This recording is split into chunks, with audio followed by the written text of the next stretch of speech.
Political education provides the knowledge to understand an organization's political line. In Militant Kindergarten, we are not producing a political line. We are preparing ourselves to form and defend political lines. We do this by studying the political line of the Farge, presented in Social Anarchism and Organization. We benefit from the continuity of ideology in this text because it allows us to determine our relationship to it. Without that continuity of thought, Militant Kindergarten would just be another reading group, trying to sort through any number of discordant ideas and texts. Instead, we have access to a movement with cumulative international force. For this reason, we see our own efforts as part of this Especifismo current of anarchism. To participate in this collective study, you don't have to consider yourself a militant. In fact, the concept itself may be completely new to you. The Center for Especifismo Studies aims to teach people about militancy and why it is necessary for revolutionary politics. In this way, people who have contact with our organization will be in a better position to choose their own relationship to militant action. Our collective study does not require supporters to assume a militant commitment, but instead aims to better prepare the most active participants to support or militate for a revolutionary class struggle in their own contexts. Political education should be a constant task of any political organization, because new militants will always need to be educated to fully participate in complex discussions. It takes time to learn how to use the relevant theory and terminology. As a unifying and communicative tool, theory allows an organization to be both secure and effective. It is secure because the study required to learn a collectively derived theory cannot be faked or skipped. And it is effective because it is formed not only in action and reflection, but also in teaching and learning. So, our theory is itself formed through political education. On the social level, political education can politicize a lot of people, but does not guarantee the presence of a learning station in the struggle, a space explicitly maintained for continuing militant theoretical formation. On the political level, education can easily fall into sectarian patterns if it does not provide viable ways for new people to reinforce their affinity to the organization and learn about its political line. We think there are missing steps between the forms of education on the political and social levels, and Militant Kindergarten positions itself in this middle ground. Militant Kindergarten organizes a group of people with different levels of political and theoretical experience to interact with the text. Pedagogically, this guarantees possibilities for forming new connections to the text, to each other, and to our own knowledge and capacity. This organization provides the continuity of structure necessary to develop practical relationships based on trust and respect. All the participants engaged in learning at this station take part in holding the station, allowing people the possibility of increasing their commitment freely. The Center for Especifismo Studies uses a conception of class that is based on an analysis of power relations in overlapping spheres of social life. The fronts of struggle, which may not appear revolutionary to a strictly economic understanding of class, are viewed quite differently from an anarchist conception of class. Marxists tend to refer to scientific socialism, implying that effective theory and ideology will improve and change each other over time. But for anarchists, ideology is the set of values we hold, including utopian ideals, which stay mostly the same over time, though they are deepened and refined by practice. Theory, on the other hand, is the way we understand things, what kind of connections we draw, how we organize what we see. It is the tool we use to produce conjunctural political analysis so that we can understand the current moment and its composing elements. In Militant Kindergarten, we have continually returned to these points about theory. Theory organizes and defines. Theory cannot be imported. Theory should update obsolete ideological aspects. Theory should be produced and distributed. We use theory to answer the question, where are we? And we use ideology to answer the question, where do we want to go? The line of the political organization is a path away from where we are toward where we want to be. Publicly articulating this line creates transparency to prospective supporters and communities with which the political organization is cooperating. This is important when interacting with reformists on the social level because it makes clear the militant priority of defending an explicitly revolutionary strategy and defends against the loss of anarchist militants to reformism. Answering theoretical and strategic questions on the political level is not something that a single individual can do.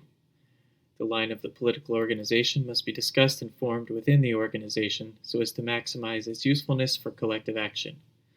Militant Kindergarten is a rigorous study, done as a group, specifically to break away from the individualist practices that we tend to operate with in North America. However, getting people to this station is not the solution.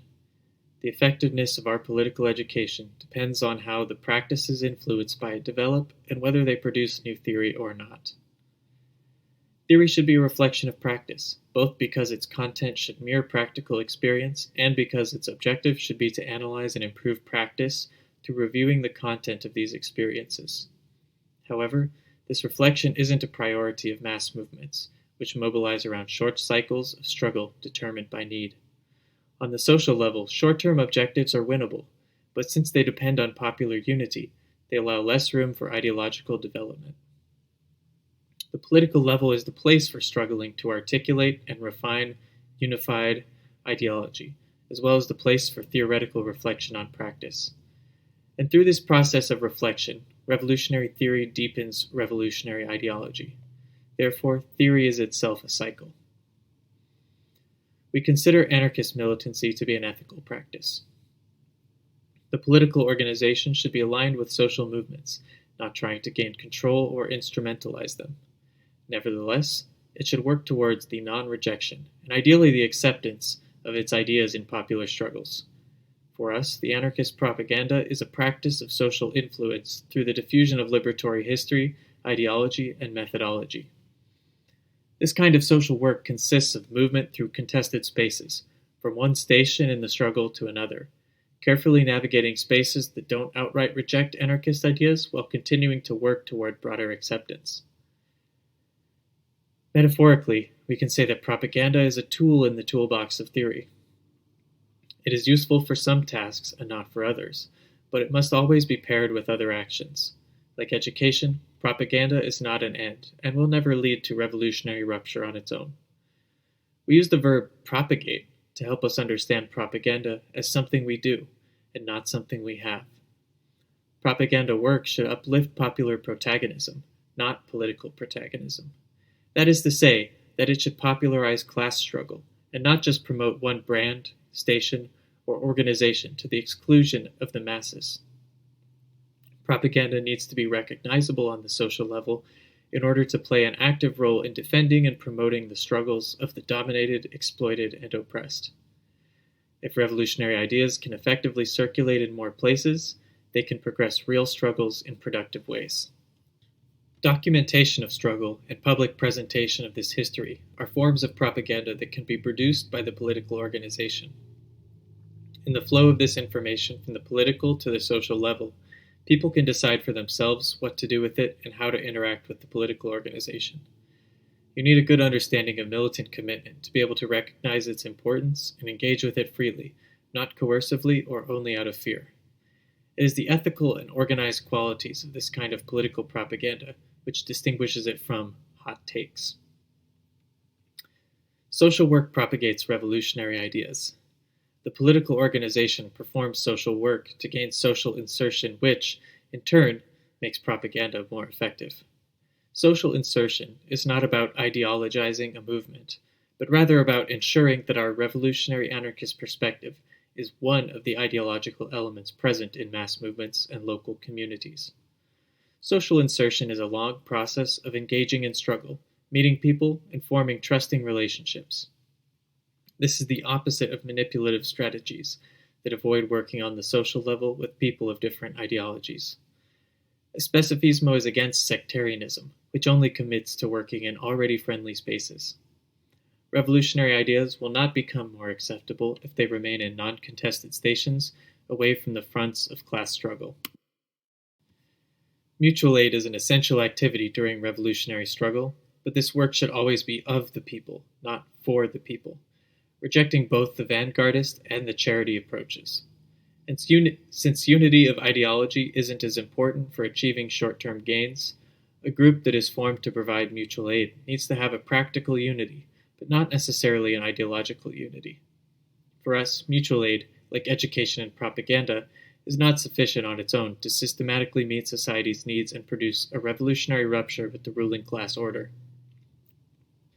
We consider the increasing presence of mutual aid, revolutionary propaganda, and militant educational efforts to be indicative of a strengthening desire for a popular organization capable of addressing the necessities which are particular to this historical moment. Anarchism is a political practice that is made possible by the ideological unity of the specific anarchist organization. Farge says that the characteristics of this organization are force, class struggle perspective, combativeness, autonomy, direct action, direct democracy, and revolutionary perspective. And the social transformation that we seek requires the generation, accumulation, and mobilization of a popular social force supported by a tripod of factors: necessity, will, and organization. Today, when people in our communities are not getting their needs met to such an obvious degree, we see the potential for organized struggle and collective will. The destination of this struggle is libertarian socialism, a society organized around need, which will allow for the full realization of the will of individuals, where economic exploitation, political domination, and cultural oppression have been eliminated. Forming different groupings of tendency can be an important tactic for organizing the active minority, but there is a difference between the accumulation of struggle and generation of struggle. Such a tendency could certainly take a first step in organizing a social movement, but the accumulation of that movement isn't only produced by that first step. Only an ethical organization, practicing organizational dualism, could create a social movement popular enough to become a transformative social force. The unifying thing at the social level is the struggle for material needs.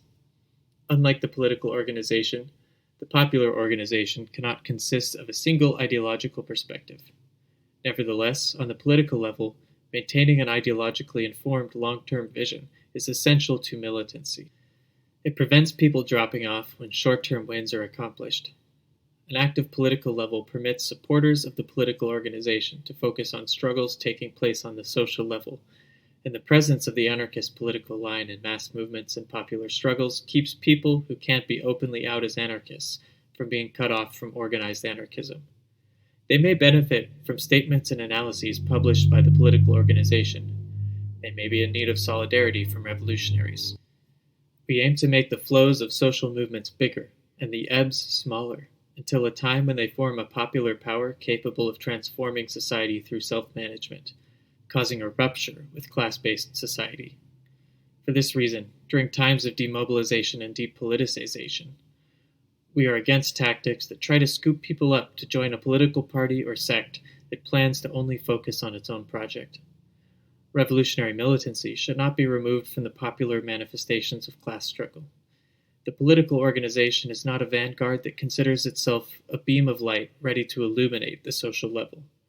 In Especifismo, the social level is not considered a dark space in need of torchbearers. The active minority is more like a small motor than a flashlight. It forms a locomotive force, moving from station to station. This is why we need stations specifically for studying. It is not about convincing everybody of an idea, but instead allowing people space and time to learn enough about an idea to determine their own relationship to it.